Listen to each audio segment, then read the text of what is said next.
akhlaaqiyaadkeeda iyo aadaabka fiican ay leedahay markuu si fiican u barto qofku wuxuu helayaa itminaan alqalb ilaahayna wuxuu leeyahay walakina allaha xababa ilaykum aliimaana wazayanahu fii quluubikum dadka mu'miniinta dhabta ee qantarada tan ka tallaabay waa kuwii cilmigoodu uu dhaxalsiiyey alla ka cabsi hadduu cilmigu alla ka cabsi ku dhaxalsiin waayo faa'iido badan ma leh nin culamadii zuhaadee laga dambeyn jiray macruuf ilkarakhi la odhan jiray ayaa imaamu axmed ibnu xambal imaamkii weynaa ee fiqiga iyadoo qola la fadhiday waxay idhaahdeen kaa kale iyagoo xamanaya idhahdeen innahu qasiiru lcilm cilmigiisu ma badna bay idhahdeen wuu cilmi kooban yahay imaamu axmed baa la hadlo wuxuu ihi waraa mase waxba ku hadli maysaane amsik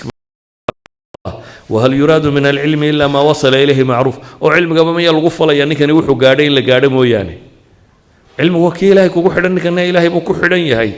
saa daraaddeed cilmigu waa ka rabbi kugu xidha waxyaabaha iimaanka xaqiijiya waxaa ka mid ah qur-aankuna in badan tilmaamayo alta'amul waltafakur fii aayaati illaah inaad u fiirsato oo eegtid ilaahay makhluuqaadkiisa kan iyo siduu u abuuray wax weyn bay tilmaamayaan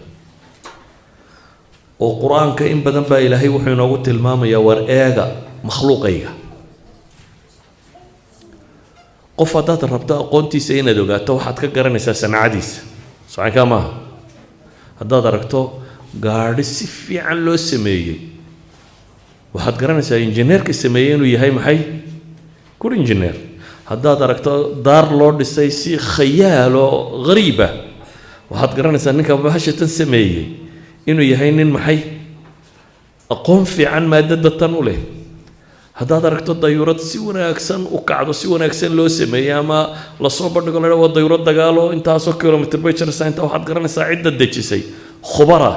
inay yihiin waxay idhahdaan masnuucaadku waxay markhaati ka yihiin khibraddii iyo aqoonta cidda samaysay waa markhaati aanad u baahnayn markhaati kale kownkan iyo siduu u dhisan yahay haddaad markaasi eegto ee ilaahay subxaana wa tacaala wuu abuuray universka dhammaantii hadday xidigatay hadday dhultay hadday badtay hadday hawo tahay qaabka ilaahay u abuuray isugu xidhay waxay tilmaamaysaa cidda samaysay duu khibra wa cilm wa qudra inuu yahay ilaahay baa wuxuu ina leeyahy ina fii khalqi الsamaawaati wاlard waاkhtilaafi اlleyli wاnnahaar laaaayaatin liuli lalbaab cirkan iyo dhulkan habeenkan iyo maalintan iyo isweydaarkeeda waxay aayada calaamaad ay wax ku gartaan bay u yihiin kuwa caqliga le baa ilaahay yidhi kuwa aan caqliga lahayn u fiirsan maayaan bes cadceeddu dee way soo baxdaa that's all laakiin ma oga duniduba inay ku nooshay cadceeddan uun waxaynu cunnoo dhamme xaggee ka yimaadaan warshadda ugu badan ee bini aadamka quudisa waa caleenta dhirta saaran waa warshadda ugu weyn ee bini aadamka quudisa dhirtan caleenta saaran waayo dhirta waxa cunnada u samaysa caleentaa yari waxay samayso ayuu geedku cunaa oo xooluhu cunaan oo dadku cunaa oo noolahoo dhamme cunaa noolahoo dhan warshaddaa yar baa quudisa warshaddan yarina ma shaqaysa hadday cadceed weydo idan wa fi samaa'i risqikum wamaa tuucaduun baa ilahay yidhi arsaaqdu xaggan sare idinka jirtaa baa rabbi leeyahy iyo waxa laydin yaboohayba cadceeddan haddaanay meeshii joogin nolole ma jirteen laakiin qofka caamada ahi cadceeddii inay soo baxdo iftiin laga helunbuu u arkaa that's all ama haddaad aqoon leedahay cadceeddan iyo qiimahay ku fadhida iyo hawadan iyo qiimuhu ku fadhiya nolosha tan ilaahay aayaadkan u fiirsada buu leeyahy u fiirsiga aayaadkani muxuu keenayaa wuxuu keenayaa aayadda ku xigtaa waxay tilmaamayso aladiina yadkuruuna allaha qiyaama waqucuuda wacalaa junuubihim